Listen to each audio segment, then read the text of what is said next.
Hi guys, it's me, Arden Lee. I thought I would hop on and make a little video tonight. I want to talk a little bit about what it means to have and enforce our boundaries around friendship.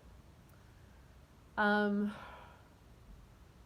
I'm inspired to make this video because I've been having a situation where there's been someone who I really care about, someone who's definitely added a lot of value to my life in the past.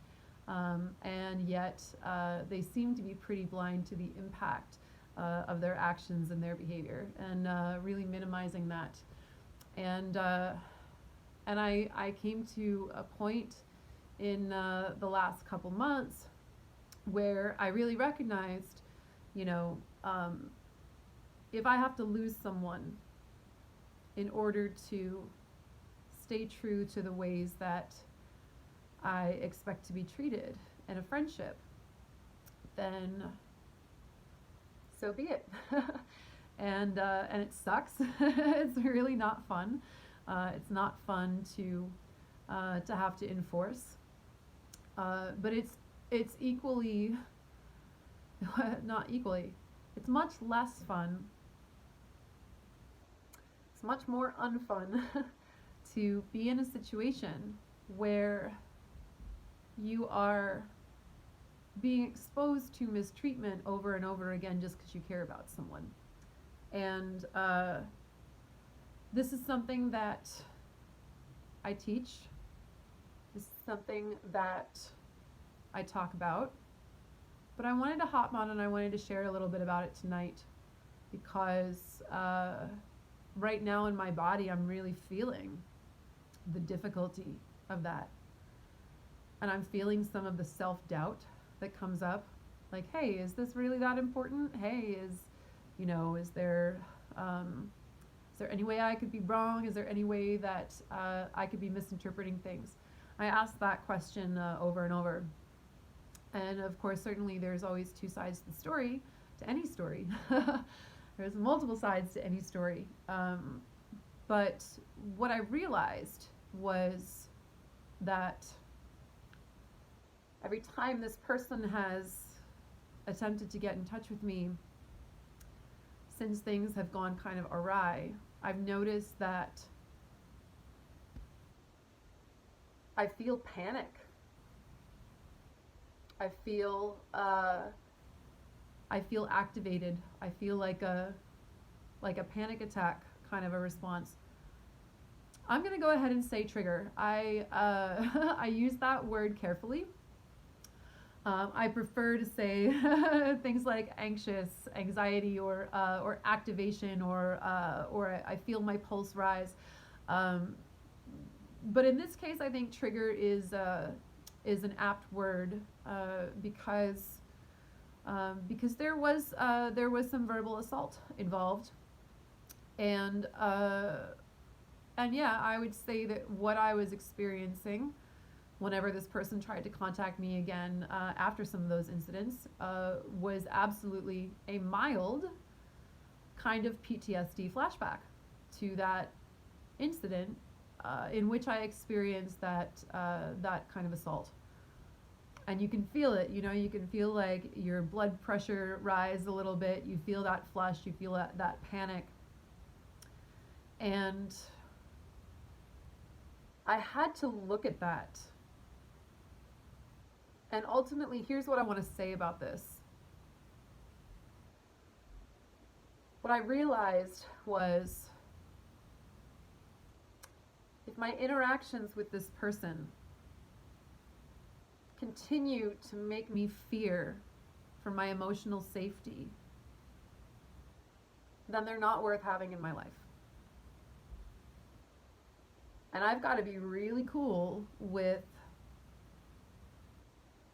knowing what my standards are. I've got to be really cool with knowing that I can source friendships elsewhere, and that any needs that I was getting met through this person at the time, that I can find that elsewhere in the universe too. Because if I feel that I need to keep this attachment, and things don't improve, which it seems like they're not, then I'm going to be subjecting myself to that feeling of a lack of emotional safety over and over and over again as I try to navigate this. And ultimately, I zoomed out and I said, this isn't worth it. This keeps happening in this way that it's happening, and there's no improvement, then I'm really not left with any choice. So it sometimes feels super easy, to just talk about like these are my boundaries, these are my standards, you must be this tall to ride. And I know I come on and I make those videos pretty often, and because I make a lot of content, a lot of this is ultimately just about our discernment, right? About choosing where we put our energy.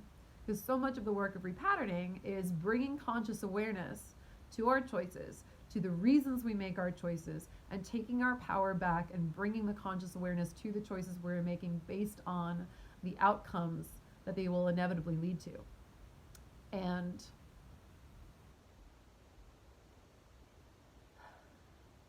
it's a popular subject, but I wanted to come on and I wanted to make a video while I'm kind of in that, because I want you guys to see that I do this too. I practice what I preach, and I have I have a lot of I'm human like everyone else, and I too face tough decisions like this one, where I can look at the history we have. I can look at the time that we've spent together. I can look at all the positive things about that friendship.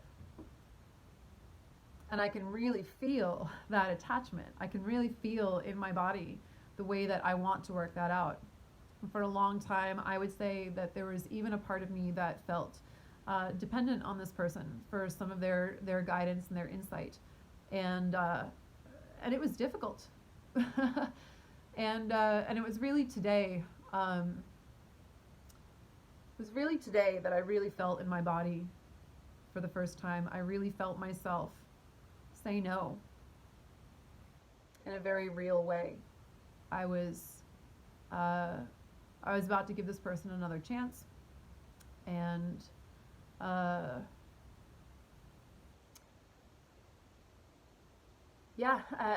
as soon as I made contact, it was really back to the same old bullshit, and that was disappointing. And in the moment, I think what's hardest about it is that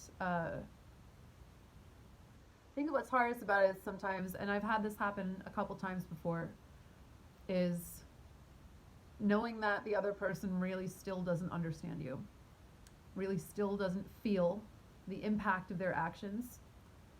I mean, you can tell that, by the way that they're responding, or the way that they're trying to say, well, they're trying to make a false equivalency, and say, well, you're not blameless either. Well, sure, nobody's completely blameless, but but really objectively looking at the situation and really seeing where things went wrong and saying like, no, there's some actual abuse that has to be abusive behavior that has to be accounted for here, and so long as someone tries to go into that false equivalency, they're really not owning the impact of their actions. And also, having been a survivor of gaslighting, I often really feel a need to explain myself, or to prove myself, or to really make sure that someone understands me, that I feel understood by someone. And there's been a couple times this year where I've really been invited to just let that go, and to let the person in question think whatever they want to think about me, about what happened, because if I'm walking away, then it doesn't really matter. And at the end of the day, what matters is the responsibility that I take for my choices. And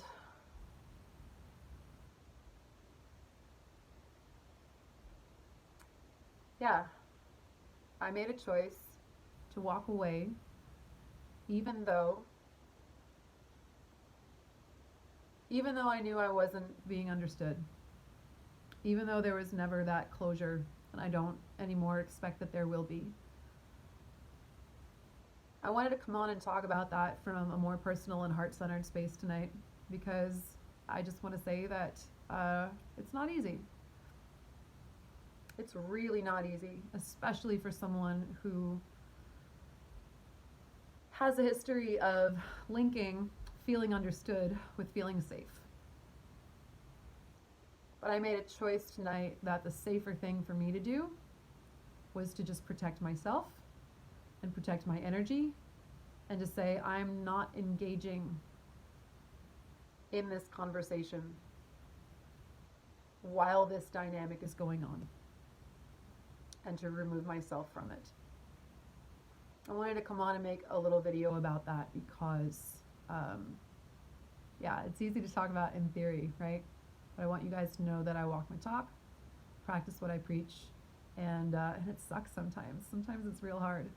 But I know that if I keep that attachment there, that essentially what I'm saying is that whatever this person offers me in friendship is worth my being exposed to abusive behavior. And I'm not going to do that. It's kind of funny, you guys. It's kind of funny being the creator and facilitator of the Repatterning Project, because then, like, I really do have to walk my talk if I'm going to be in my integrity. And I'm grateful for that, because it's kind of funny how I've built this thing that that functions to hold me to my integrity. I've put myself in a position where if I don't hold to my word and do things that are in alignment with my wellness and with the wellness of my friendships and relationships and with the wellness of the planet, then it just doesn't sit right with me. So I'm grateful for that. And it's also not easy. And for those of you who are talking or inquiring about friendships that have become difficult, and that you feel that you've given a lot of chances to, and that you really are feeling like maybe you do need to walk away because that's the only solution, I just want to say that I hear you, I feel you, I see you. It sucks.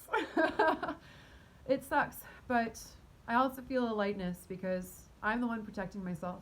I'm the one who says it's not okay to treat me like that, and I'm not going to give my energy to relationships where that happens. Plain and simple.